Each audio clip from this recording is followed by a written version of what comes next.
Azteca, de Gary Jennings. Última parte. Continuación. Bueno, yo no tenía esos temores. O mejor dicho, yo podría ser castigado por ofensas más graves. Así es que no me preocupaban las triviales. Me fui a casa, a nuestra pequeña y miserable choza. Hice un dibujo. Me arrodillé junto al catre de Beu y lo sostuve cerca de sus ojos. Luna que espera, le dije. ¿Puedes ver esto lo suficientemente claro como para copiarlo? Miró intensamente mientras yo le señalaba los elementos. Mira, es un águila con sus alas equilibradas y está parada sobre un cacto nopali y en su pico sostiene el símbolo de la guerra, los listones intercalados. Sí, dijo ella. Sí, distingo los detalles con más facilidad ahora que me los has explicado. Pero, ¿qué quieres decir con copiarlos a...? Si compro los materiales, ¿podrías bordar una copia de esto con hilos de colores sobre un pequeño cuadro de tela? No es necesario que lo bordes tan primorosamente como solías hacerlo. Solo café para el águila, verde para el nopali y tal vez rojo y amarillo para los listones. Creo que sí podré hacerlo. ¿Pero para qué? Si hace suficientes copias, podría venderlas en el mercado a los hombres y mujeres blancos. Parece que les gustan las curiosidades y pagarían con monedas. Ella dijo, haré uno, y mientras tú me observas, para que me puedas corregir donde me vaya mal. Cuando lo haya hecho bien y pueda sentirlo con las puntas de mis dedos, podría usarlo como patrón para hacer muchos más. Y así lo hizo. Y muy bien, además. Yo solicité un lugar en el mercado. Se me dio un pequeño espacio en donde extendí mi manta y sobre ella acomodé las réplicas del antiguo emblema de los mexica. Ninguna autoridad vino a molestarme y a decirme que quitara mis cosas. En lugar de eso, mucha gente vino a comprar. La mayoría eran españoles, pero hasta algunos de mi raza me ofrecieron tal o cual cosa a cambio, porque habían pensado que nunca volverían a ver otra vez eso, que era lo único que quedaba de lo que éramos y de lo que fuimos. Desde el principio muchos españoles se quejaron del diseño. Esa serpiente que se está comiendo el águila no se ve muy real.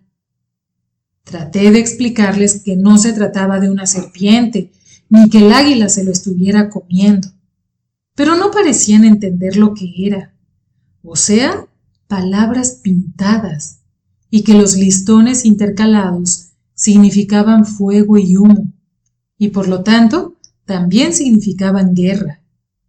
Y guerra, les explicaba, constituía una gran parte de la historia mexica, lugar que jamás habían ocupado los reptiles.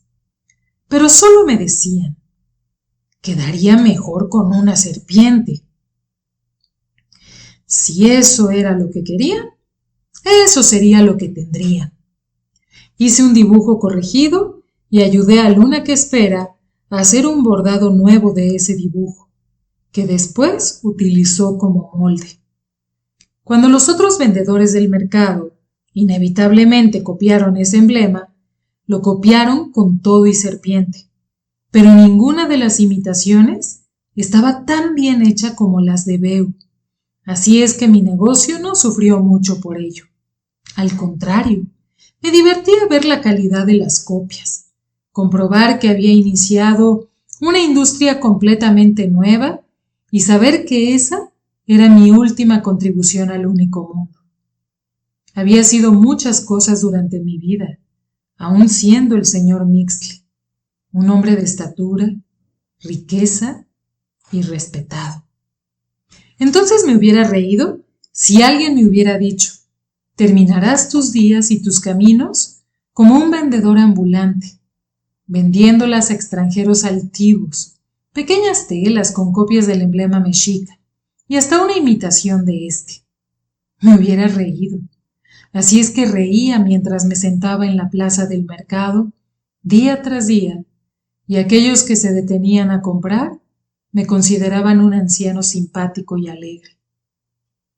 Pero tal como resultaron las cosas, no terminé ahí del todo, porque llegó el tiempo en que la vista de Beu se acabó completamente. También sus dedos se acabaron y ya no pudo bordar, así que tuve que cerrar mi pequeña aventura en el comercio. Desde entonces, hemos vivido de los ahorros de las monedas que ganamos, aunque Luna, que espera con frecuencia y enojo, ha expresado su deseo de que la muerte la libere de su oscura prisión, de su inmovilidad y su miseria. Después de un tiempo de inactividad, de no hacer nada más que existir, yo estaba casi deseando lo mismo para mí. Pero fue entonces cuando los frailes de su Ilustrísima me encontraron y me trajeron aquí, y me pidieron que les hablara de los tiempos ya idos, y eso ha sido una diversión suficiente como para sostener mi interés por la vida. Mi empleo aquí ha significado para Beu una prisión más triste y solitaria, pero la ha soportado con tal de que yo tenga alguien que me espere en casa, en las noches en que he llegado a esa choza que ahora es mi hogar. Cuando finalmente vuelva otra vez para quedarme allí, tal vez arregle las cosas de modo que no sea una estancia demasiado larga ni para ella ni para mí. Ya no tenemos más trabajo que hacer, ni ninguna excusa para permanecer en este mundo de los vivos. Y debería mencionar que en lo último en que contribuimos para el único mundo, ya no me divierte ahora. Vayan a la plaza de Tlatelolco hoy y verán el emblema mexica a la venta, aún con todo y serpiente. Pero lo que es peor, lo que no me divierte, es que ahora también ustedes escucharán a los narradores de cuentos profesionales, enroscando a esa serpiente entre nuestras leyendas más veneradas. Escuchen y sepan. Cuando nuestra gente llegó por primera vez a este lugar, en la región del lago, aún éramos los aztecas, y nuestro dios Huitzilopochtli le indicó a nuestros sacerdotes buscar un lugar en donde se encontrara un nopali y sobre él un águila posada devorando a una serpiente. Bien, su Ilustrísima, creo que con lo contado es suficiente. Yo no puedo cambiar sus pequeñas falsedades patéticas, ni tampoco la realidad todavía más patética. Pero la historia que les he contado es la historia que he vivido, en la que he tomado parte, y todo lo que he dicho es verdad. Beso la tierra, lo que quiere decir, lo juro. Ahora, pudiera ser que en el transcurso de mi narración haya dejado unos pequeños huecos aquí o allá, y que su Ilustrísima quisiera llenarlos. O puede haber preguntas que a su Ilustrísima le interesara hacer, o más detalles que a su Ilustrísima le gustaría saber sobre uno u otro tema. Pero le suplico que pospongan eso por un tiempo y que me permita un descanso en este empleo.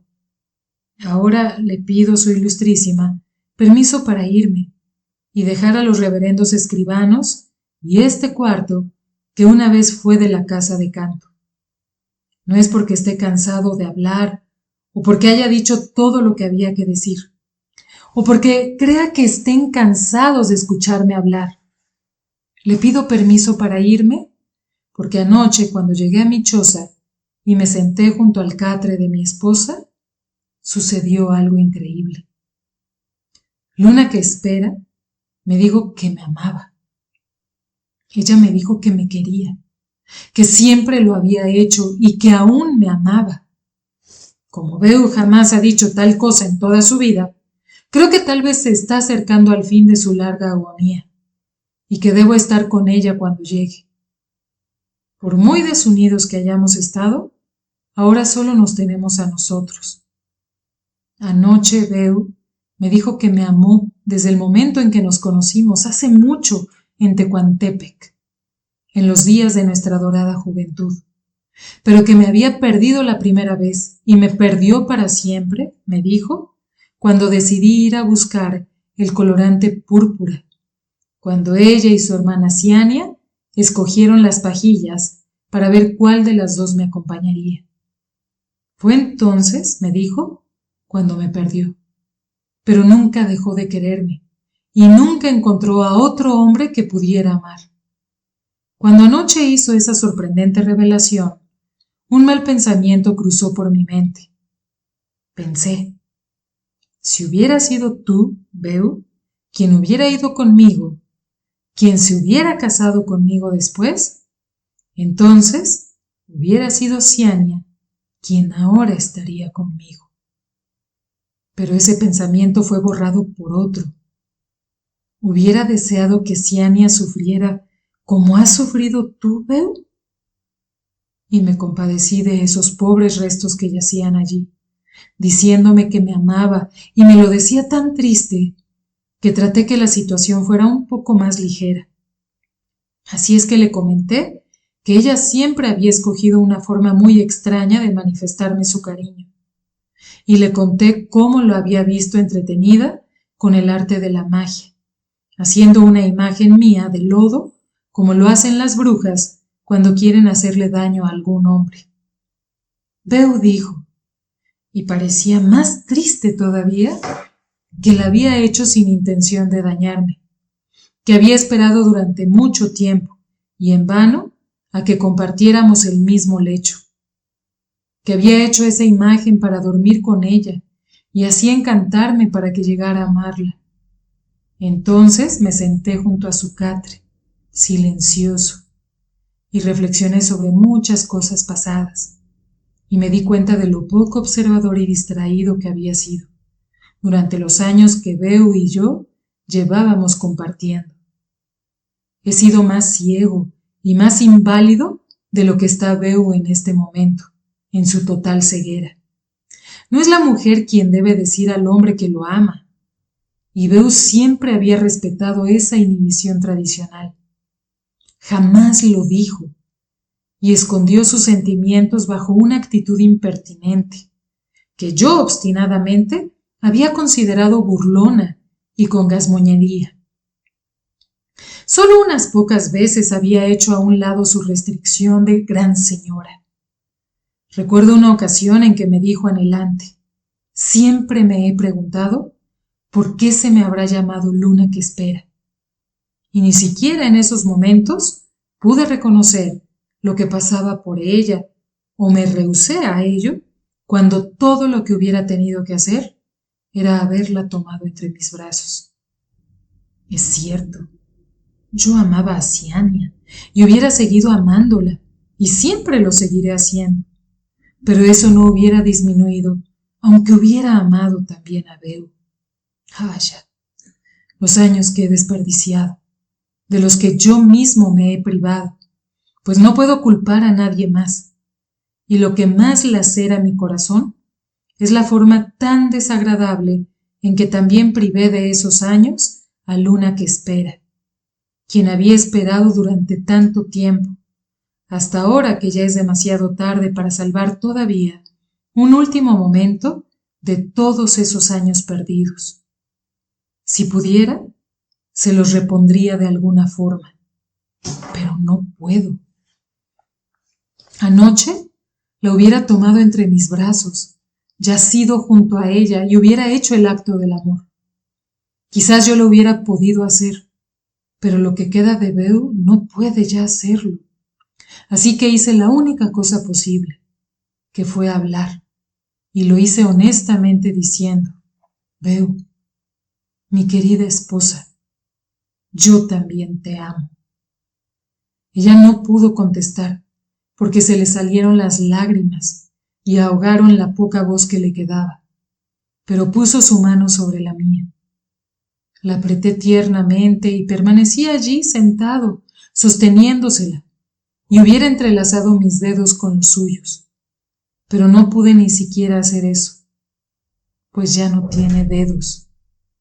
Como ya habrán adivinado, mis señores, la causa de su larga agonía ha sido el ser comido por los dioses. Y como ya les he descrito los efectos de esa enfermedad, preferiría no decirles lo que no se han comido los dioses de esa mujer, que en un tiempo fue tan bella como Ciania. Solo me senté a su lado y así permanecimos en silencio. No sé qué estaría pensando ella, pero yo recordaba los años que habíamos vivido juntos, sin estar juntos nunca, y todo lo que había desperdiciado en esos años. Nos habíamos desperdiciado el uno al otro, y habíamos desperdiciado el amor, que es el desperdicio más imperdonable de todo. Amor y tiempo son las únicas dos cosas en el mundo que no se pueden comprar, solo gastar. Anoche, Beo y yo por fin nos declaramos nuestro amor, pero tan tarde, demasiado tarde. Ya el tiempo pasó y ya no se puede recuperar. Por eso me senté y recordé todos esos años perdidos. Y recordé también otros años más lejanos.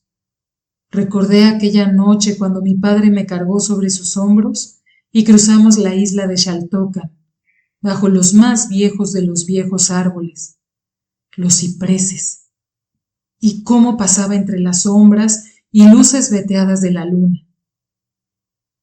Entonces no lo podía saber, pero estaba pasando por lo que sería mi vida más tarde, luz y sombra, alternativamente, días brillantes y noches oscuras, buenos tiempos y tiempos malos.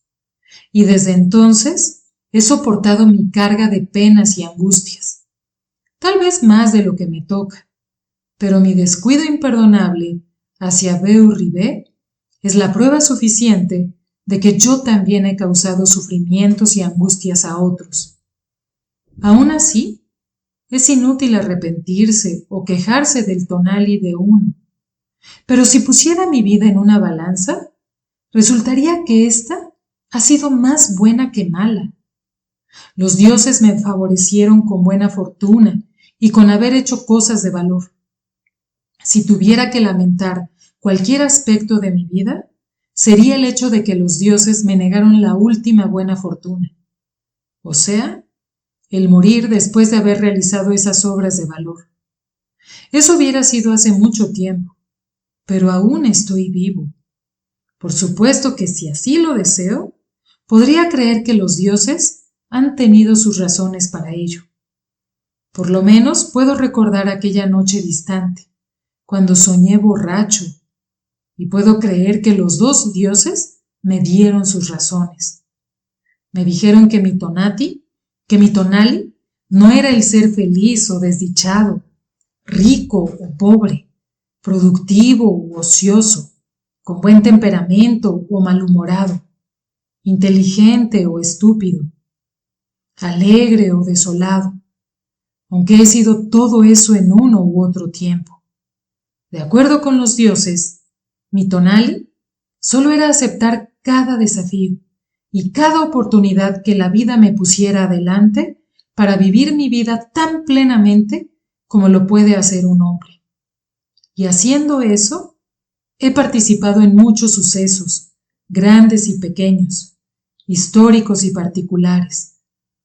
Pero los dioses dijeron, si es que eran dioses y si es que hablaron de verdad, que mi verdadera función en todos esos sucesos era solo recordarlos y hablar de ellos a los que vinieran a buscarme, para que así esos sucesos no fueran nunca olvidados. Bien, ahora ya he hecho eso. Excepto por algunos detalles que su ilustrísima quiera que añada, no puedo pensar en alguna otra cosa que narrar. Como les previne desde el principio, solo puedo contarles la historia de mi vida, y toda ella es ahora pasado. Y si hay algún futuro, no puedo verlo, y pienso que no me gustaría tampoco.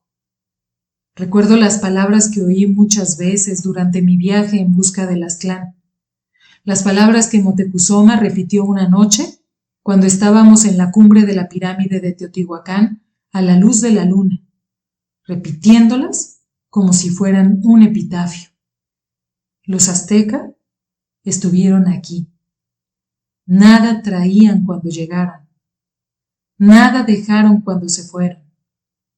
Los aztecas, los mexicas, como quieran ustedes llamarnos, nos estamos yendo ahora. Seremos dispersados y absorbidos. Y pronto, muy pronto, desapareceremos. Y quedará muy poco por lo que seamos recordados. Todas las otras naciones también, invadidas por sus soldados que llevan nuevas leyes, por sus señores propietarios exigiendo esclavos para laborar, por sus misioneros llevando nuevos dioses. Esas naciones también desaparecerán, o cambiarán tanto que no se las podrá reconocer, y caerán hasta quedar decrépitas. Cortés se encuentra en estos momentos llevando a sus colonizadores a lo largo de las tierras del Océano del Sur. Alvarado está peleando por conquistar las tribus de las selvas de Guatemala. Montejo pelea para vencer a los maya, los más civilizados en Ulúmilcuts. Guzmán está luchando para vencer a los desafiantes Purépecha en Temichihuacán. Cuando menos, todos esos pueblos, al igual que nosotros los mexica, tendrán el consuelo de que pelearon hasta el último momento. Compadezco a esas otras naciones, aún a nuestros antiguos enemigos los texcalteca, que ahora se lamentan amargamente por haberles ayudado a ustedes, los hombres blancos, empujándolos a tomar el único mundo. Dije hace unos momentos que no podía ver el futuro, pero de cierta manera sí lo he hecho. He visto a Martín, el hijo de Malintzin, y a la creciente cantidad de niños y niñas que nacen, con un color de chocolatl aguado y baja calidad. Eso puede ser el futuro. No toda nuestra gente del único mundo va a quedar exterminada, pero decaerán en una raza diluida, insípida en su debilidad, uniforme e inútil. Puede ser que esté equivocado. Es más, me queda la esperanza de equivocarme, pero lo dudo. Debe de haber algunos pueblos en estas tierras tan remotos o invencibles que puedan ser dejados en paz y que se multipliquen. Y entonces, aquí en Ixnectlá, casi hasta me gustaría vivir para ver qué pasará. Mis ancestros no se sintieron avergonzados cuando los llamaron gente de la mala hierba, pues aunque la mala hierba sea fea e indeseable, crece fuerte y fiera, y es casi imposible de erradicar. No fue cortada sino hasta que la civilización de la gente de la mala hierba creció y floreció, pues las flores son bellas, fragantes y deseables, pero perecen. Quizás en alguna otra parte del único mundo existe o existirá otro pueblo como la gente de la mala hierba, y tal vez su tonali sea que crezcan, y quizás sus hombres blancos no puedan abatirlos, y tal vez alguna vez alcanzarán nuestra propia eminencia.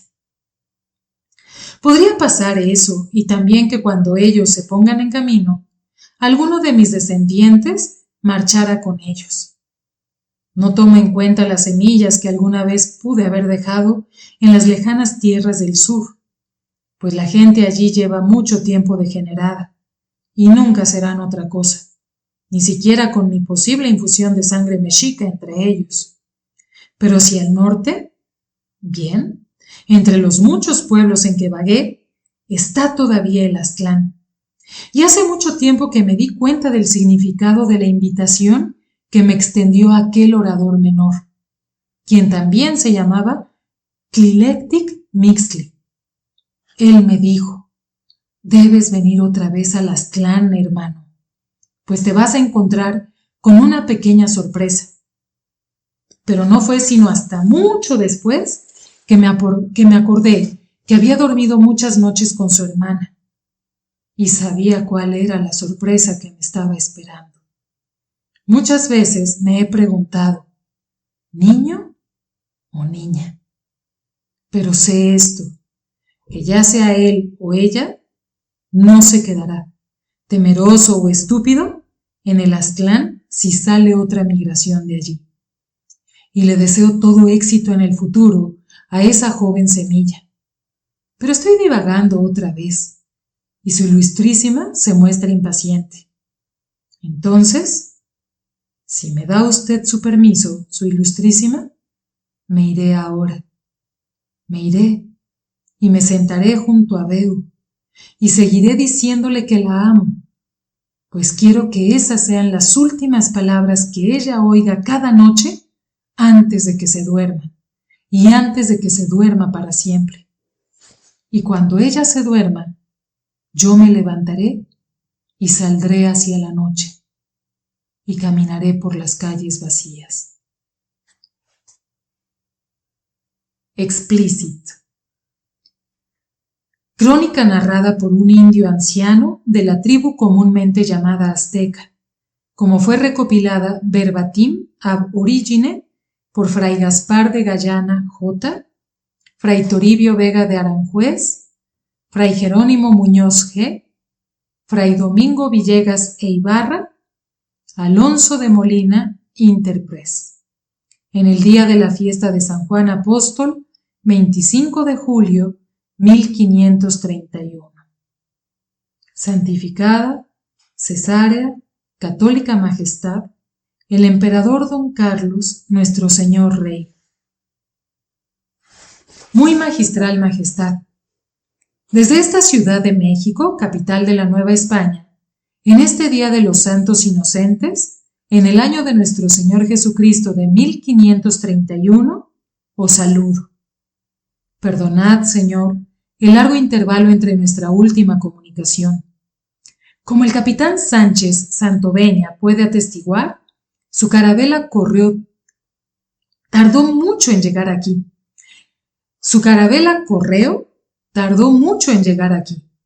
Al encontrarse con vientos contrarios cerca de las Azores y una gran calma en las estáticas latitudes del mar de los Sargazos.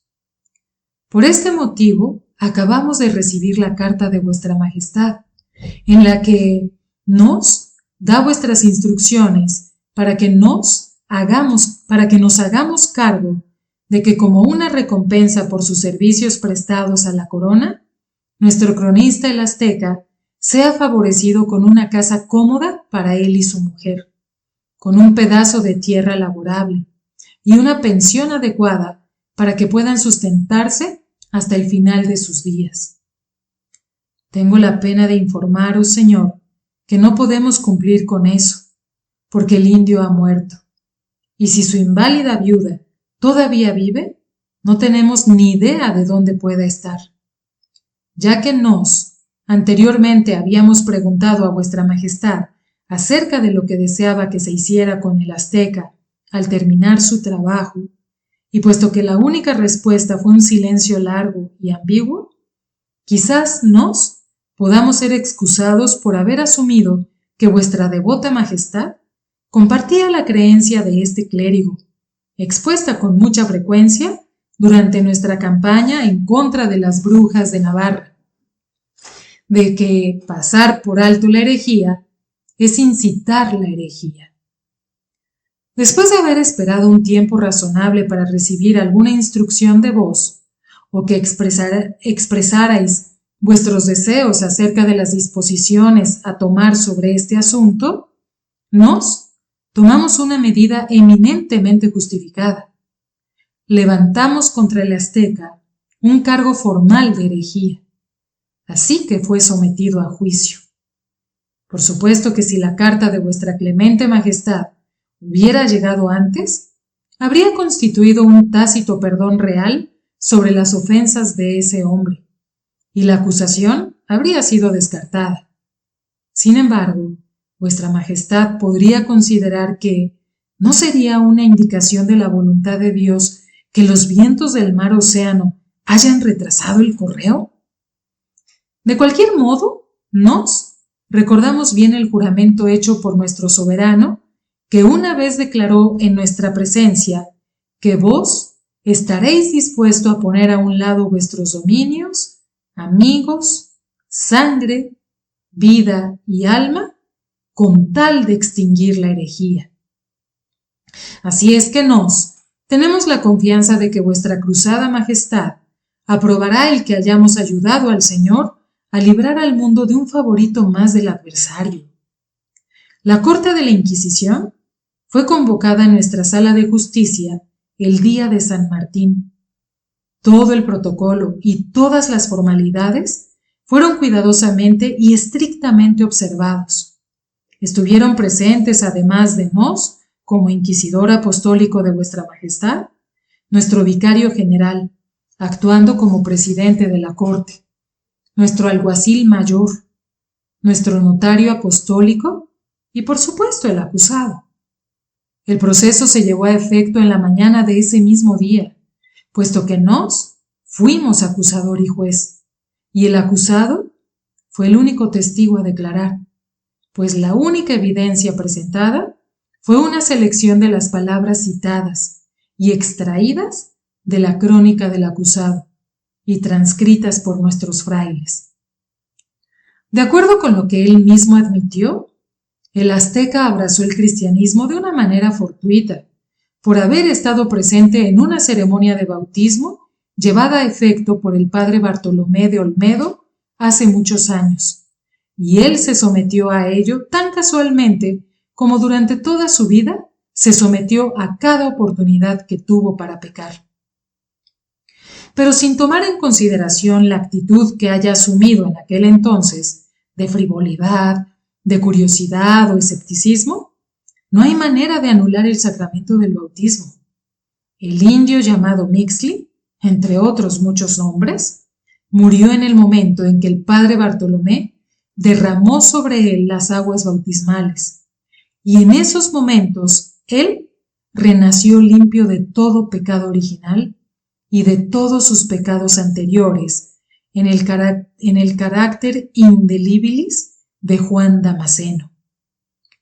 No obstante, durante todos los años después de su conversión y confirmación en la fe, Juan Damasceno cometió muchas y diversas iniquidades, de las cuales las más notorias fueron sus palabras de escarnio y desprecio hacia la Santa Iglesia, que disimuladamente o descaradamente expresó en el curso de su narración en su historia azteca. Por eso, Juan Damasceno fue condenado y juzgado como hereje en tercera categoría, BG. Uno que, habiendo abrazado la fe, habiendo abjurado de todos sus pecados anteriores, cae de nuevo dentro de sus errores nefandos. Por razones políticas, hemos omitido de la acusación de Juan Damasceno algunos de sus pecados corporales que cometió después de su conversión y que admitió sin ninguna contrición. Por ejemplo, si nosotros aceptamos que estaba casado, por la ley existente de esta gente, en el tiempo en que él cometió fornicación con la mujer que entonces era llamada Malinche, claramente es culpable del pecado mortal del adulterio. Sin embargo, juzgamos muy imprudente llamar bajo sub poena a la ahora muy respetable y estimada doña Marina, viuda de Jaramillo, para testiguar en este juicio. Además, el propósito de la Inquisición no es tanto examinar las ofensas particulares del acusado, sino indagar su tendencia incorregible y su susceptibilidad hacia omes peccati, para encender la yesca del pecado. Así es que nosotros nos contentamos con no acusar a Juan Damasceno de cualquiera de sus inmoralidades carnales, sino solo de sus lapsi fidei, que eran bastante numerosos. La evidencia se presentó en forma de letanía, con nuestro notario apostólico leyendo los pasajes seleccionados de la transcripción, sacada de las propias palabras del acusado, y luego el juez respondía con la acusación adecuada. BG, profanación de la santidad de la Santa Iglesia. El notario leía alguna otra frase y el juez respondía: vilipendio y falta de respeto al clero. El notario leería otra vez y el juez volvería a responder: promulgación de doctrinas contrarias a los santos cánones de la Iglesia. Y así seguía. Y a través de toda la lista oficial de cargos, se hizo patente que el acusado era el autor de un libro obsceno, blasfemo y pernicioso, que ha prorrumpido en invectivas en contra de la fe cristiana, que ha incitado a la apostasía y propuesto la sedición y lesa majestad, que ha ridiculizado el estado monástico, que ha pronunciado palabras que ningún otro cristiano piadoso y súbdito leal de la corona jamás pronunciaría ni oiría. A pesar de que todo esto son graves errores contra la fe, al acusado se le dio la oportunidad de retractarse y de abjurar sus ofensas. Aunque, por supuesto, ninguna retracción hubiera sido aceptada por la corte, ya que todas sus observaciones herejes han sido tomadas y preservadas por escrito, lo que hace que cada cargo sea sustancialmente en contra de él, ya que la palabra impresa no se puede borrar. De cualquier forma, cuando el notario le leyó otra vez, uno por uno, los pasajes seleccionados de su narración, como su observación idólatra de que algún día mi crónica me servirá como una confesión a la bondadosa diosa, la que come suciedad, y le preguntaba después de cada frase: don Juan Damasceno, ¿es verdad que esas son sus palabras? Él rápida e indiferentemente aceptaba que lo eran. No alegó nada en su defensa ni para mitigar sus ofensas, cuando el presidente de la corte le informó de la manera más solemne del castigo tan horrible al que se enfrentaría si era encontrado culpable. A lo que Juan Damasceno solo hizo un comentario espontáneo: ¿eso quiere decir que no voy al cielo cristiano? Se le dijo que en verdad ese sería su peor castigo, que podía estar seguro de que él no iría al cielo, a lo cual se sonrió provocando un sentimiento de horror en cada una de las almas que estaban en la corte. Nos, como inquisidor apostólico, estábamos obligados a advertirle sus derechos. Aunque era imposible que se retractara de sus pecados, todavía podía confesarse y manifestar arrepentimiento. De esa manera, sería recibido como penitente, reconciliado con la Iglesia y sujeto a la pena menor prescrita por los cánones de la ley civil, condenado a pasar el resto de su vida trabajando en las galeras de vuestra majestad como prisionero. Nosotros también le recitamos la ley de conjuración. Si vos os mostráis sinceramente afligido por vuestra obstinación culpable, nos rezaremos para el cielo, os dé el don y el espíritu de arrepentimiento y contrición. No nos deis pena al persistir en vuestro error y herejía. Ahorradnos el dolor de vernos obligados a invocar las justas pero severas leyes de la Inquisición. Sin embargo, Juan Damasceno se mantuvo en su actitud obstinada, sin ceder a ninguna de nuestras persuasiones e incitaciones. Solo continuó sonriendo sombrío y murmurando algo acerca de que su destino había sido decretado por su tonali pagano, otra herejía más que suficiente. De ahí que el alguacil mayor lo llevó a su celda, mientras la corte deliberaba sobre su juicio. Y por supuesto las pruebas fueron convincentes. Así es que se pronunció el veredicto de que Juan Damasceno era culpable de herejía. Como lo establecen las leyes del canon, al siguiente domingo su sentencia fue formalmente proclamada y publicada. Juan Damasceno fue sacado de su celda y conducido al centro de la gran plaza, en donde a todos los cristianos de la ciudad se les había ordenado ir y prestar atención. Así pues, había una gran multitud, que incluía, además de los españoles e indios de nuestras varias congregaciones, a varios oidores de la Real Audiencia y a otros oficiales seculares de la justicia ordinaria y al provincial encargado de dar auto de fe. Juan Damasceno llegó llevando el saco del San Benito de los condenados y en su cabeza la corona de la infamia, hecha con las varas del corojo, y acompañado por Fray Gaspar de Gallana, quien cargaba una gran cruz. Una plataforma muy elevada había sido erigida especialmente en la plaza por nosotros los inquisidores, y desde esa altura el secretario del Santo Oficio leyó en voz alta a la multitud la lista oficial de las ofensas y de los cargos, y el juicio y veredicto de la corte, todo lo cual fue repetido en náhuatl por nuestro intérprete Motolinía, para que fuera comprendido por los muchos indios que se hallaban presentes. Después nos, como inquisidor apostólico,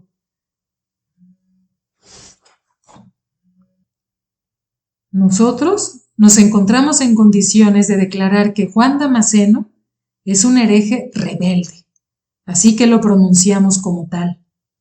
Nosotros nos encontramos en condiciones de remitirlo, así que lo remitimos al brazo secular de la justicia ordinaria de esta ciudad, a quienes rogamos descargar la justicia sobre él en una forma benigna.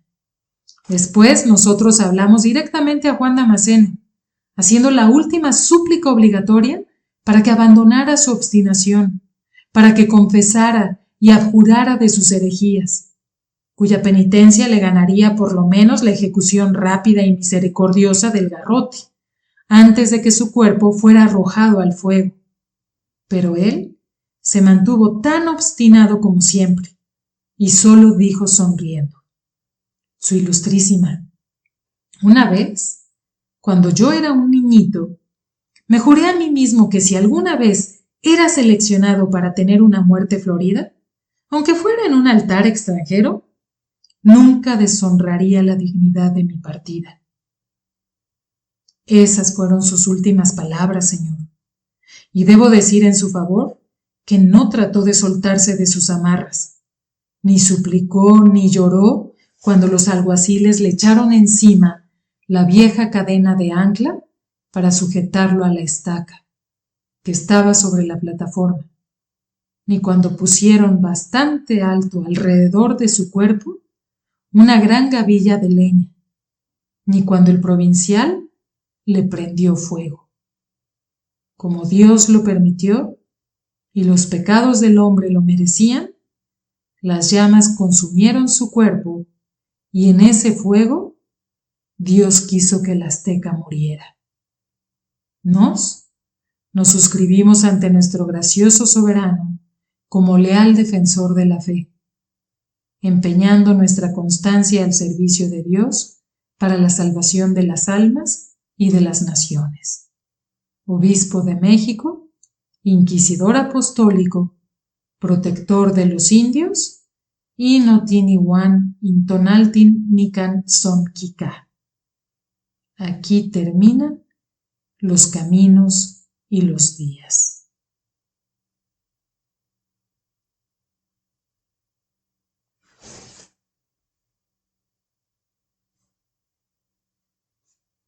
Fin.